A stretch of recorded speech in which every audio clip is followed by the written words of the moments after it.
प्रिय विद्यार्थियों, स्नातकोत्तर उत्तरार्ध के चतुर्थ प्रश्न पत्र जो व्याकरण का है आपका, उसमें हमने पूर्व में कृदंत प्रत्ययों का अध्ययन किया था।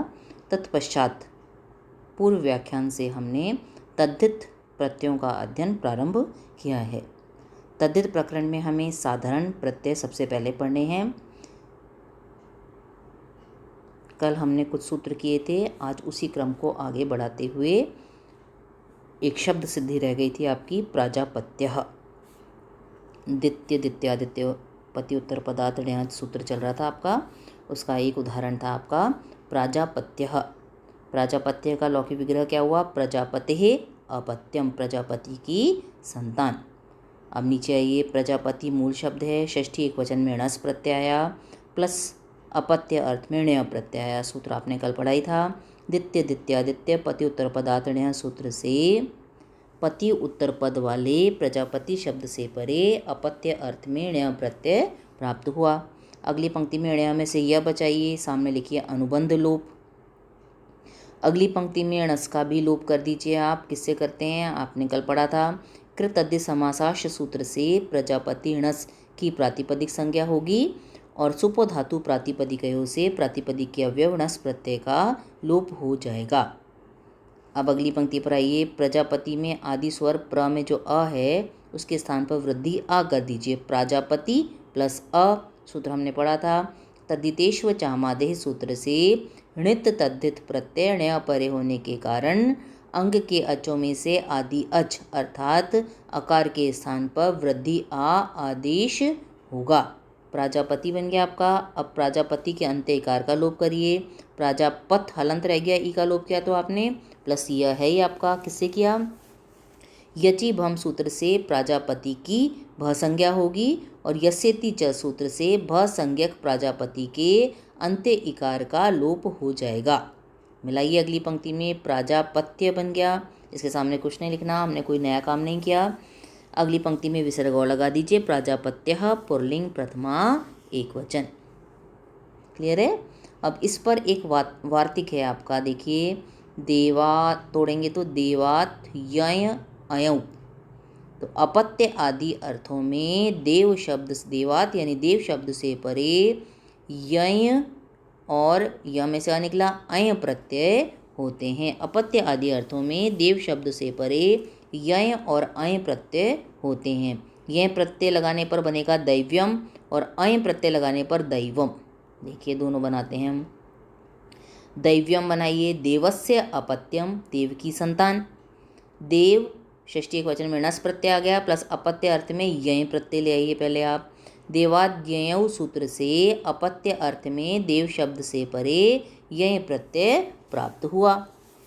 यय में से यह बचाइए, यह का लोप कर दीजिए, अनुबंध लोप या फिर हलंत्यम और तस्य लोप सूत्र लगाएंगे। अगली पंक्ति में णस का भी लोप कर दीजिए, तो देव प्लस यह रह गया। सूत्र आप कई बार पढ़ चुके हैं। आप कृत अद्य समासाश सूत्र से देवणस की प्रातिपदिक संज्ञा होगी और सुपो धातु प्रातिपदिकयों से प्रातिपदिक के अवयव णस प्रत्यय का लोप हो जाएगा। अब देव में आदि स्वर है ए, इसके स्थान पर वृद्धि कर दीजिए ऐ, तो दैव प्लस य। तद्धितेश्व चामादेह सूत्र से यत, य की संज्ञा की ना आपने, यत तद्धित प्रत्यय यय परे होने के कारण आदि स्वर एकार के स्थान पर वृद्धि ऐ आदेश होगा। अब दैव में जो अंतिम अ है अगली पंक्ति में, उसका लोप कर दीजिए, तो दैव हलंत रह गया, प्लस यह। यचि भम सूत्र से दैव की भ संज्ञा होगी और यस्यति च सूत्र से भ संज्ञक दैव के अंतिम अकार का लोप हो जाएगा। अब अगली पंक्ति में इनको मिला दीजिए, दैव्य बन गया, वह आधा था आपका दैव्य। अगली पंक्ति में कर दीजिए दैव्यम और उसके सामने लिख दीजिए नपुंसकलिंग प्रथमा एकवचन। दूसरा उदाहरण है उसका आपका दैवम, तो दैवम का देवस्य अपत्यम, देव णस प्लस, अब यहाँ अय प्रत्यय ले आइए आप, क्योंकि यह तो चाहिए नहीं इसमें आपको शब्द को सिद्ध करने के लिए, तो अय प्रत्यय लाए हम।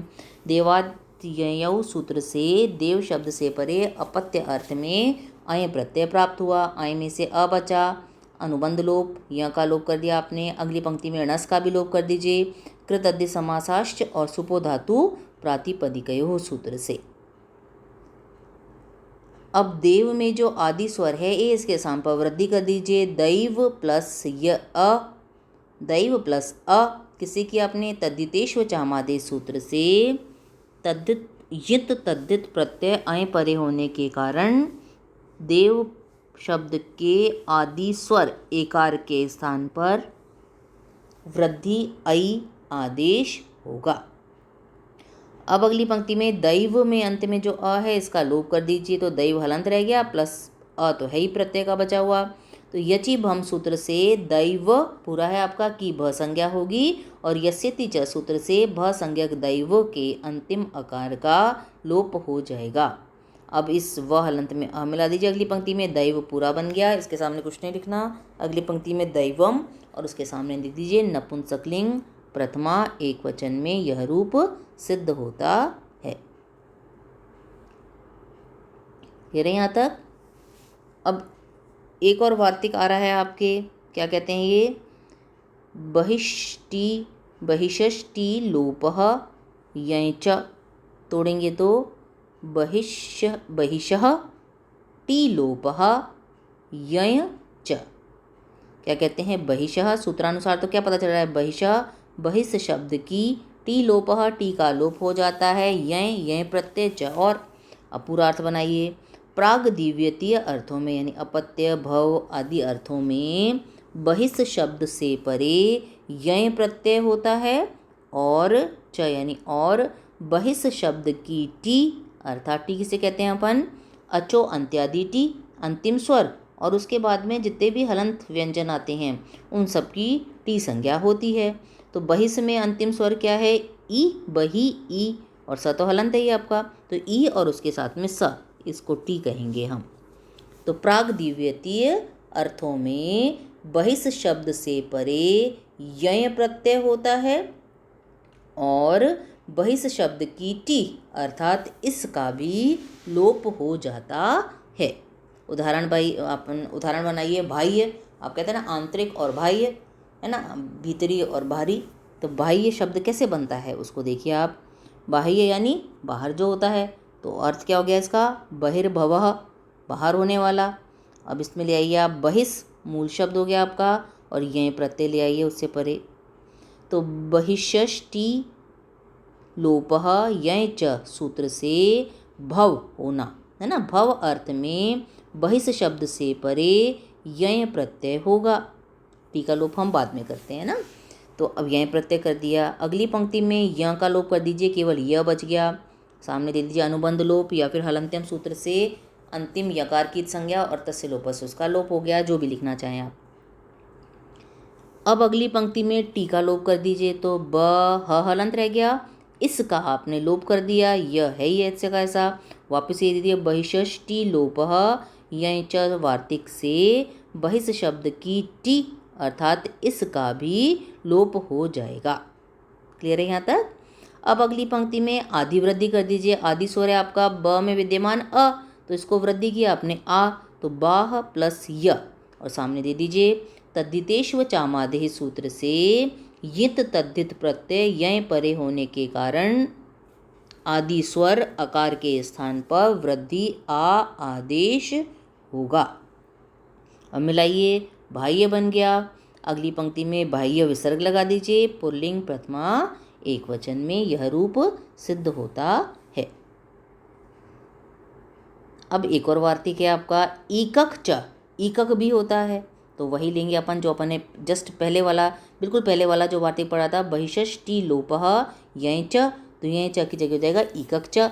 तो अभी क्या कहता है, बहिष शब्द से परे प्राग दिव्यतीय अर्थों में यय की जगह क्या कर देंगे, बस अपन ईकक प्रत्यय भी होता है, और बहिष की टी अर्थात इसका भी लोप हो जाता है। उदाहरण बनाइए आप इसका, बाहिकः, है ना, बाह्य वाले अर्थ में आ रहा है ये भी। तो बहिर्भवः बाहर होने वाला, की ओर होने वाला जो है। तो अब बहिष मूल शब्द हो गया, यय की जगह आप कौन सा प्रत्यय लाए, यहाँ पर ईकक प्रत्यय लाए आप। सामने सूत्र वार्तिक लिखा आपने, ईकक च वार्तिक से बहिष शब्द से परे भव यानी होना अर्थ में ईकक प्रत्यय प्राप्त हुआ। ईकक में से अंतिम का लोप कर दीजिए, तो ईक रह गया आपका। अनुबंध लोप, या फिर हलंत्यम सूत्र से अंतिम ककार की संज्ञा और तस्य लोप से उसका लोप कर दिया आपने। अब अगली पंक्ति में बहिष की टी अर्थात इसका लोप करिए तो ब ह हलंत रह गया प्लस ईक, ईकक च वार्तिक से ही बहिष शब्द की टी अर्थात इसका लोप हो जाएगा। क्लियर है। अगली पंक्ति में बह में जो आदि स्वर है अ उसके स्थान पर वृद्धि कर दीजिए आप, तो बाह हलंत है आपका प्लस ईक। अब देखिए मैंने आपको पहली कक्षा में कल बताया था कि आदि वृद्धि करने के हमारे पास दो मुख्य सूत्र हैं। एक तो तद्धितेष्व चामादेह जो क्या करता है, यदि सामने यित या णित तद्धित प्रत्यय विद्यमान है तो आदि स्वर के स्थान पर वृद्धि करेंगे। लेकिन ईकक में हमने न तो य है हमारा न है, तो हमने क्या करा, क है यहाँ पर, तो क अगर होगा कित होगा तो एक हमें नया सूत्र प्राप्त होता है कितिच। अर्थ बिल्कुल वही है, बस यित और णित की जगह हो जाएगा कित। तो कित तद्धित प्रत्यय परे होने पर अंग के अचों में से आदि अच के स्थान पर वृद्धि आदेश होता है। तो यहाँ इसका अर्थ जो करना है वो लागू वो करते हैं। तो किति च सूत्र से कित तद्धित प्रत्यय ईकक परे होने के कारण आदि अच अकार के स्थान पर वृद्धि आ आदेश होगा। क्लियर है। अब मिला दीजिए, बा ह में ई मिल गया, ही क है ये आपका पूरा बाहिक, इसके सामने कुछ नहीं लिखना। अगली पंक्ति में कर दीजिए बाहिकः और उसके सामने लिख दीजिए पुल्लिंग प्रथमा एकवचन में यह रूप सिद्ध होता है ना। तो आपने इस सूत्र पर द्वितीय द्वितीय आदित्य पति उत्तर पदार्थण्य सूत्र पर आपने कितने वार्तिक पढ़ लिए। एक तो पढ़ा आपने देवात्ययौ देवात्यय अयौ है ना, दूसरा था आपका बहिषष्टि लोपः यय च और तीसरा ईकक च। इनको ध्यान से आप याद करना। कल हम इसी क्रम में आगे बढ़ेंगे। आज के लिए इतना ही।